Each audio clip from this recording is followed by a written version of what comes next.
Hello students, welcome back to my channel. Vishal Gupta आपका teacher. कैसे हो आप सब स्टूडेंट्स? इस वीडियो से हम स्टार्ट करने जा रहे हैं macro economics session 2024-25 class 12th का। बच्चों, ये पहला वीडियो है इस सेशन का जिसमें हम कवर करेंगे पहला चैप्टर इंट्रोडक्शन का, मैक्रो इकोनॉमिक्स। तो बच्चों, आप मेरे इस चैनल को यदि अभी तक सब्सक्राइब नहीं किया हुआ तो सब्सक्राइब कर लीजिए। मैं आपको पूरा कोर्स कराऊंगा चैप्टर वाइज, दोनों बुक्स का, मैक्रो इकोनॉमिक्स और इंडियन इकोनॉमिक डेवलपमेंट का। साथ के साथ आपको प्लेलिस्ट में अकाउंटेंसी और बिजनेस स्टडीज़ की वीडियोस भी मिल जाएंगी। ठीक है बच्चों, तो चलिए स्टार्ट करते हैं introduction of macro economics. Macro economics में सबसे पहले बच्चों जो टॉपिक आ रहा है उसका नाम है मीनिंग। सो बच्चों, मीनिंग ऑफ मैक्रो इकोनॉमिक्स की अगर हम बात करें तो मैक्रो इकोनॉमिक्स का मतलब क्या बन रहा है? Macro economics is defined as that branch of economics which studies economic issues or economic problems at the level of economy as a whole। तो मैक्रो इकोनॉमिक का मतलब ये है कि जो वो ब्रांच है इकोनॉमिक्स की जो स्टडी करती है इकोनॉमिक इश्यूज या इकोनॉमिक प्रॉब्लम्स को इकोनॉमी एज ए होल के फॉर्म में। इंडिविजुअल की बात नहीं होगी यहाँ पे, इकोनॉमी एज ए होल की बात होगी। ठीक है बच्चों, तो इतनी डेफिनेशन तो शायद आपने +1 में जब माइक्रो और मैक्रो का डिफरेंस पढ़ा था तब भी कर ली होगी। नाउ अब हम आगे बढ़ते हैं। It studies the economic problem that concern the welfare of all the residents of the country. तो ये क्या स्टडी करता है कि एक कंट्री के जितने भी रेजिडेंट्स हैं उनके वेलफेयर से रिलेटेड प्रॉब्लम्स को, उनकी इकोनॉमिक प्रॉब्लम्स को स्टडी करता है कि उनका मैक्सिमम सेटिस्फैक्शन या मैक्सिमम वेलफेयर उनका कैसे हो सकता है। सो अगेन मैं इस लाइन को रिपीट करता हूँ। It studies economic problem that concerns the welfare of the resident of a country.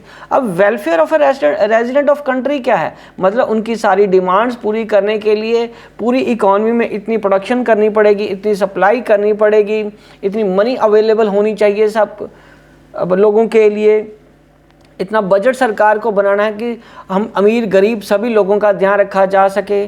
ठीक है जी, इस तरीके से उनकी अनएम्प्लॉयमेंट की प्रॉब्लम को, उनकी गरीबी की प्रॉब्लम को दूर कैसे किया जा सके, ये सारी प्रॉब्लम्स को जब स्टडी किया जाएगा और इकोनॉमिक प्रॉब्लम्स को मैक्रो इकोनॉमिक्स की मदद से सॉल्व करने की कोशिश की जाएगी, तभी maximum welfare of the residents of a country हासिल किया जा सकेगा। These may be the employment for the resident, growth of output in the economy, the problem of price rise or the problem of depression and so on। तो यही तो मैंने अभी आपको बताया कि वो रोजगार से जुड़ी हुई इनकी समस्याएं, ओवरऑल आउटपुट कैसे बढ़ेगी, जैसे जैसे देश की जनसंख्या बढ़ती है वैसे वैसे हमें आउटपुट उत्पादन भी उतना ज़्यादा चाहिए होता है, वो समस्या कैसे दूर होगी। देश में अगर इन्फ्लेशन है, प्राइसेस कीमतें बढ़ रही हैं, उसको कैसे टैकल किया जाएगा। मंदी का दौर चल रहा है तो उसको कैसे टैकल किया जाएगा। So macro economics also studies the how government can improve in the state of the economy of a country. तो मैक्रो इकोनॉमिक्स गवर्नमेंट की भी हेल्प करती है कि वो एक कंट्री की इकोनॉमी को किस तरीके से ठीक कर सकते हैं और सुचारू रूप से ठीक ढंग से चला सकते हैं। ठीक है बच्चों, तो चलिए अब हम आगे बढ़ते हैं, मैक्रो इकोनॉमिक्स के साथ माइक्रो इकोनॉमिक्स के कंपैरिजन को स्टडी करते हैं। मुझे पता है ये आपने +1 में भी बिल्कुल पहले चैप्टर में माइक्रो इकोनॉमिक्स में करा था, लेकिन एक बार हम इसको फ्रेश माइंड से नए तरीके से समझने की कोशिश करते हैं। काफ़ी देर से वो आपने पढ़ा नहीं होगा शायद, तो दोबारा एक बार रिफ्रेश कर लेते हैं। सबसे पहले जो लिखा है वो सीरियल नंबर है, फिर बेसिस है, मैक्रो इकोनॉमिक्स है और माइक्रो इकोनॉमिक्स है। बच्चों, अगर हम बात करें सबसे पहला नंबर जो बेसिस ऑफ स्टडीज़ का है, वो स्टडीज़ का बेसिस क्या आ रहा है? It studies problem of scarcity and choice at the level of an economy as a whole. यही तो इसकी डेफिनेशन है कि ये क्या स्टडी करता है। मैक्रो इकोनॉमिक्स स्टडी करता है कमी और चॉइस, मतलब कौन सी चीज़ को चूज़ करेंगे रेजिडेंट ऑफ ए कंट्री, ठीक है, और क्या कमी है वो उनकी इकोनॉमिक सेटिस्फैक्शन के लिए, उसको स्टडी करेगा। और माइक्रो इकोनॉमिक्स क्या स्टडीज करता है? कमी, scarcity and choice at the level of an individual, a house hold, a firm और एन इंडस्ट्री। ठीक है, ये डेफिनेशन है माइक्रो इकोनॉमिक्स की। अब हम नंबर 2 जो डिफरेंस का बेसिस है वो है economic variable. So economic variable में मैक्रो में हम बात करें, it uses macro variable such as aggregate demand and aggregate supply. और माइक्रो इकोनॉमिक्स में अगर हम बात करें, it uses micro economic variables such as consumers demand और प्रोड्यूसर्स सप्लाई। तीसरा पॉइंट क्या है, economic agents.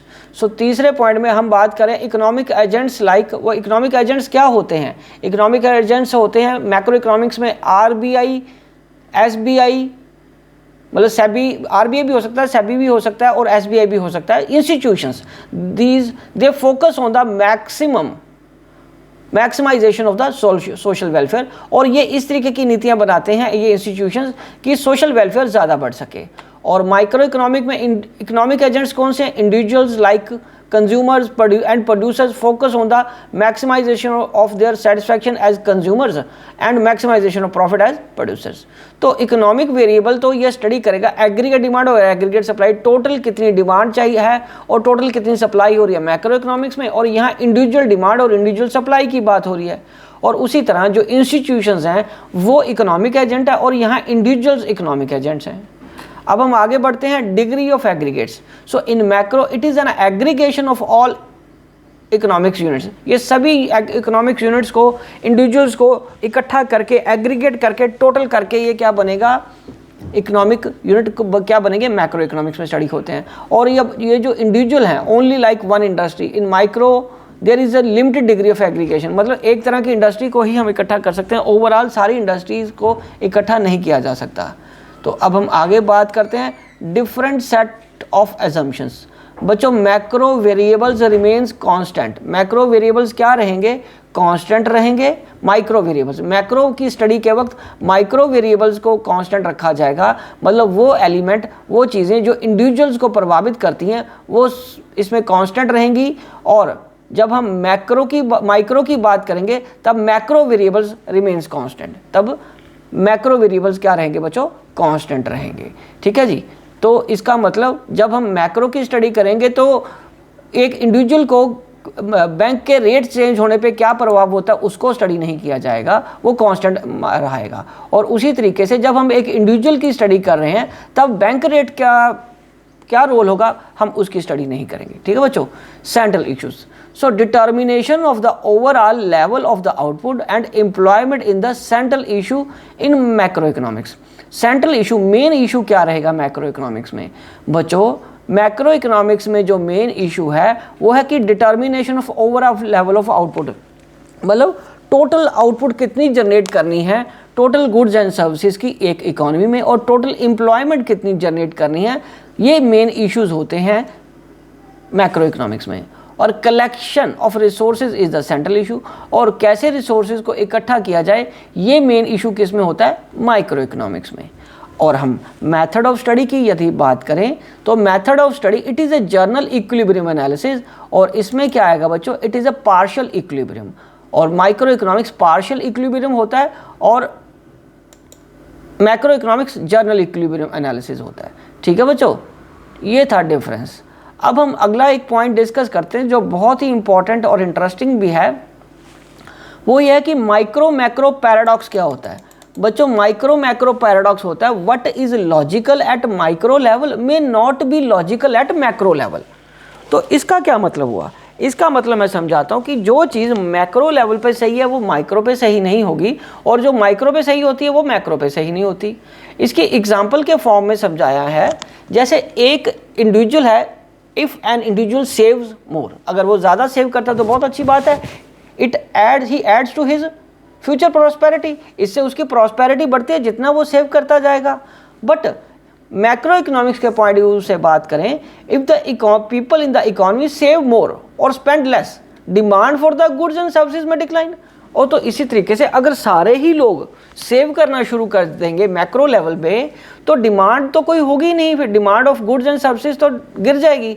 Consequently investment fall हो जाएगी, उससे क्या होगा? इन्वेस्टमेंट में कमी आ जाएगी, फिर प्रोडक्शन में कमी आ जाएगी, और फिर एम्प्लॉयमेंट में कमी आ जाएगी। सो एम्प्लॉयमेंट का लेवल भी नीचे चला जाएगा। The economy will be driven towards further poverty, और वो गरीबी की तरफ चली जाएगी रादर देन प्रॉस्पेरिटी की जगह। ठीक है बच्चों। तो इसका मतलब माइक्रो में सेविंग करना जो ठीक है वो मैक्रो में बिल्कुल रिवर्स है। वो सेविंग करना मैक्रो में ठीक नहीं है, क्योंकि सारे अगर मैक्रो में सेव करने लगेंगे तो डिमांड जनरेट नहीं होगी, जब डिमांड जनरेट नहीं होगी तो आगे इन्वेस्टमेंट नहीं होगी, आगे इन्वेस्टमेंट नहीं होगी तो प्रोडक्शन और एम्प्लॉयमेंट रिड्यूस हो जाएगी, जिससे गरीबी बढ़ जाएगी।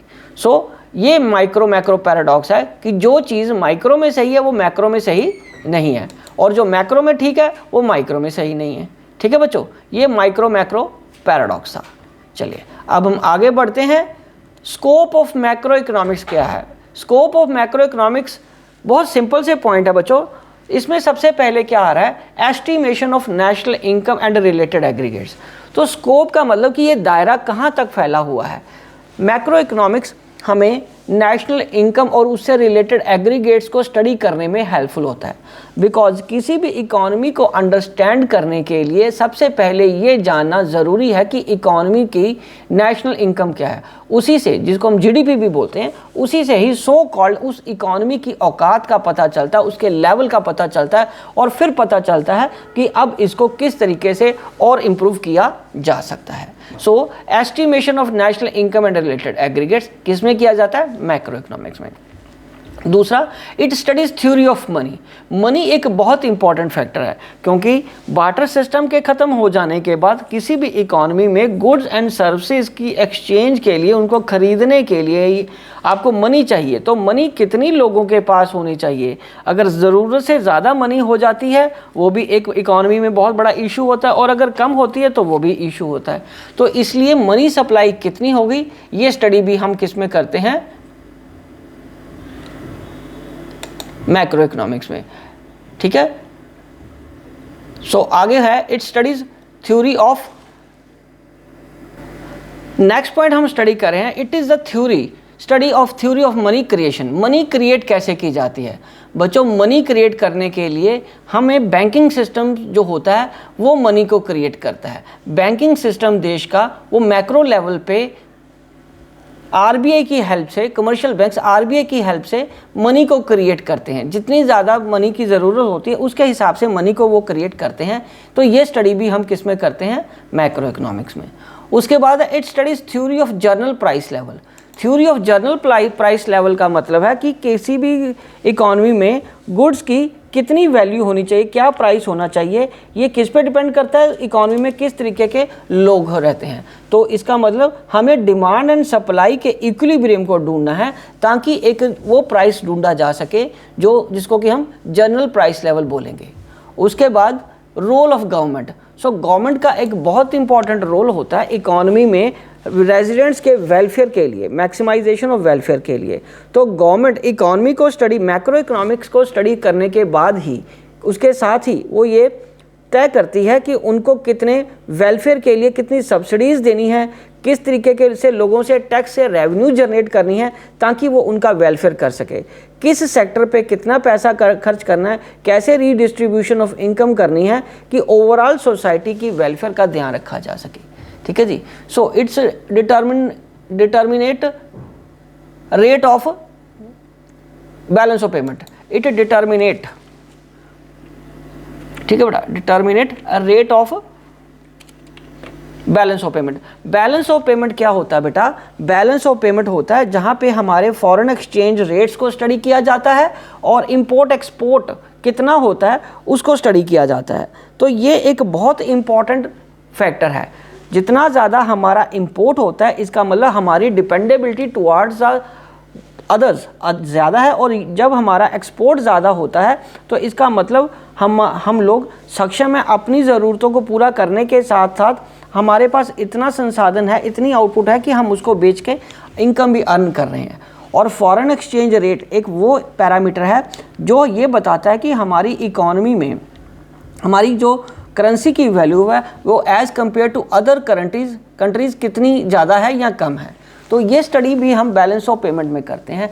तो ये हमारा एक मैक्रो इकोनॉमिक्स का स्कोप है। नेशनल इनकम को स्टडी करना, मनी की स्टडी करना, मनी क्रिएशन कैसे होगी बैंकिंग सिस्टम में, जनरल प्राइस लेवल कैसे होगा, गवर्नमेंट का रोल क्या रहेगा, और बैलेंस ऑफ पेमेंट को ऐसे डिटर्मिन किया जाएगा। ठीक है बच्चों, अब हम आगे बढ़ते हैं मैक्रो इकोनॉमिक्स के सिग्निफिकेंस, जिसको कि हम इम्पोर्टेंस भी बोल सकते हैं। ठीक है बच्चों, तो मैक्रो इकोनॉमिक्स का जो सबसे पहला इंपॉर्टेंस है वो है इट डिस्क्राइब्स द इकोनॉमी, मतलब ये इकोनॉमी को डिस्क्राइब करता है। हमारी इकोनॉमी पुअर है, रिच है, मिडिल क्लास वालों की है, किस तरीके की इकोनॉमी का लेवल है। यहाँ यूँ कह लीजिए एग्रीकल्चर है, एग्रीकल्चर बेस्ड है, इंडस्ट्रियल बेस्ड है या टर्शरी सेक्टर बेस्ड है। इस तरीके से हमारी इकोनॉमी को ये डिस्क्राइब करने में मैक्रो इकोनॉमिक्स हेल्प करता है। सो सेकंड पॉइंट है it shows road map of growth and development. ये रोड मैप बताता है कि किस दिशा पे हमारी इकोनॉमी जा रही है और हम किस तरीके से इसकी ग्रोथ या डेवलपमेंट को आगे लेके जा सकते हैं। So it provides economic stability, ये इकोनॉमिक स्टेबिलिटी भी देता है, क्योंकि जब हम समझ लेते हैं कि कौन से किस रेट पे देश के में इन्फ्लेशन नहीं आएगी या डिफ्लेशन नहीं आएगी, सरकार इन्फ्लेशन या डिफ्लेशन से टैकल करने में सक्षम है, एम्प्लॉयमेंट जनरेट करने में सक्षम है, तो ये चीज़ें क्या होती हैं देश में इकोनॉमिक स्टेबिलिटी को लाती हैं। It shows balance of payment. Balance of payment मैंने आपको पहले भी बताया कि बैलेंस ऑफ पेमेंट का मतलब export shall be equal to import, मतलब एक्सपोर्ट और इम्पोर्ट का जो इक्वल होता है बैलेंस, तो उसको हम बोलते हैं बैलेंस ऑफ पेमेंट। हालांकि फेवरेबल बैलेंस कब होता है, जब एक्सपोर्ट ज़्यादा है और इंपोर्ट कम है, ठीक है जी। और अनफेवरेबल बैलेंस कब होता है, जब इंपोर्ट ज़्यादा है और एक्सपोर्ट कम है। इसलिए मैक्रो इकोनॉमिक्स ही हमें ये स्टडी करने में हेल्प करता है कि हमारा बैलेंस ऑफ पेमेंट कैसा है। और इट हेल्प्स, नेक्स्ट और लास्ट पॉइंट है, it makes policies for the growth and development of the country. तो जो भी हमारे देश के इकोनॉमिस्ट हैं, फाइनेंस मिनिस्टर हैं, फाइनेंस मिनिस्ट्री है या आरबीआई है, सेंट्रल बैंक है, जो भी हमारे डिसीजंस लेने इकोनॉमी से रिलेटेड, देश की ग्रोथ एंड डेवलपमेंट से रिलेटेड, वो डिसीजंस कैसे लिए जाते हैं बच्चों, वो डिसीजंस मैक्रो इकोनॉमिक्स में ही लिए जाते हैं। और मैक्रो इकोनॉमिक्स में ही पॉलिसीज़ बना के हमारे इकोनॉमिस्ट या फाइनेंस मिनिस्टर या सेंट्रल बैंक देश की ग्रोथ और डेवलपमेंट के पॉलिसीज़ को बनाने में पॉसिबल हो पाते हैं, बनाना आसान हो जाता है उनके लिए, ठीक है बच्चों। तो ये थे हमारे सिग्निफिकेंस ऑफ मैक्रो इकोनॉमिक्स। तो बच्चों ये चैप्टर में इतना ही था, बाकी अगला जो चैप्टर है हम नेक्स्ट वीडियो में करेंगे। मैं बस आपको एक बात बता देना चाहता हूं कि यदि आपने मेरा चैनल अभी तक सब्सक्राइब नहीं किया हुआ तो मेरे चैनल को सब्सक्राइब ज़रूर कर लीजिए। बच्चों आप टेक्नोलॉजी का फ़ायदा लीजिए। आप अगर वीडियो को स्लो करके पॉज करके भी अपने नोट्स कंप्लीट करना चाहते हो तो वो भी कर सकते हो, ठीक है जी। तो आपको उसके बावजूद भी अगर कोई दिक्कत आती है तो आप कमेंट बॉक्स में अपनी क्वेरी मेरे को सेंड करिए, मैं उसका सूटेबल रिप्लाई आपको ज़रूर दूंगा। So wishing you good luck.